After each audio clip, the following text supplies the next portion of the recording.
Jessica Bomba, c'est top, c'est pas top. Alors Jean-Michel, comme vous le disiez, cette semaine ce n'est pas top. Hier c'était le 8 mars, donc célébration de guillemets évidemment, de la journée internationale des droits des femmes. Donc comme j'ai dit sur la page Facebook, ce n'est pas une fête. C'est un moment pour se poser, pour faire le point sur ce qui reste à faire encore pour que les droits des femmes soient respectés. Et je peux vous dire qu'il reste beaucoup de choses à faire. Mais bon, en même temps, on ne va pas voir le verre à moitié vide. On va le voir quand même à moitié plein, mais il reste encore des choses à faire. Et je trouve que ça tombe à pic. Cette année, la thématique, c'était « Je suis de la génération égalité. Levez-vous pour les droits des femmes ». Et depuis 10 jours, il y a un hashtag qui fait le buzz sur la toile, le hashtag « Je suis victime ». Un hashtag qui a été révélé juste après la distinction de Roman Polanski au César, qui a été un tollé. Voilà. Beaucoup de femmes se sont senties indignées parce qu'il a été plusieurs fois accusé de viol. Alors il y a eu ce hashtag « Je suis victime », grâce auquel des femmes ont dû raconter leur récit de viol, des récits qui sont franchement glaçants, qui font froid dans le dos. Alors, pour que ce soit clair dans la tête de tout le monde, quelle est la définition juridique du viol ?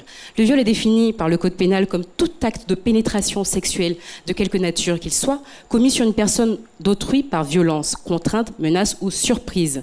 On distingue le viol des autres agressions sexuelles à travers l'existence d'un acte de pénétration qui peut être vaginal, anal ou buccal. Cet acte peut être réalisé aussi bien avec une partie du corps, c'est-à-dire le sexe, le doigt, ou encore avec un objet.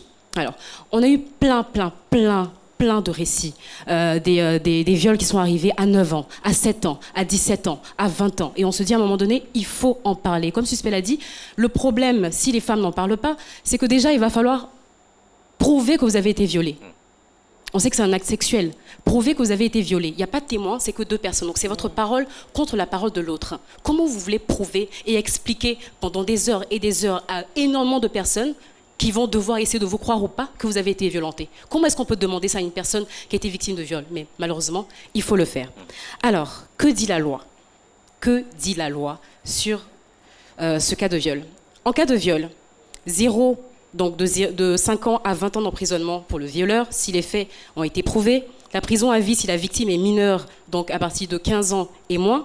Et la prison à vie si l'auteur du viol est un parent ou une personne qui avait la responsabilité du mineur. Donc si c'est votre oncle, votre père, votre cousin, une personne en tout cas qui est autour de vous, il y a la prison à vie. Mais pour qu'on puisse emprisonner une personne, il faut des preuves. Et c'est là où avoir une personne qui vous écoute, qui vous entend, c'est très important. Parce que pour pouvoir détecter que vous avez été violé, il faut faire des examens. Au bout de 3 jours, c'est vraiment difficile de le faire. Il faut vraiment le faire rapidement. Je pense que c'est un sujet qui est tellement important. On aura le temps de revenir sur ce sujet-là. Je tiens à remercier Elie Akadia qui a fait cette magnifique photo qui est passée là. Et l'organisation Let's Fight Together. C'est des jeunes filles, vous allez vous mettre debout s'il vous plaît. Voilà, elles sont jeunes, elles ont à peine 22 ans et elles ont décidé d'être à l'écoute de ces victimes. La semaine prochaine, on en reparle encore parce qu'il faut en parler autant de fois qu'il faut pour se faire entendre. Merci. En tout cas, nous comptons sur vous pour ça, Jessica Bomba. Merci beaucoup pour cette pertinente intervention.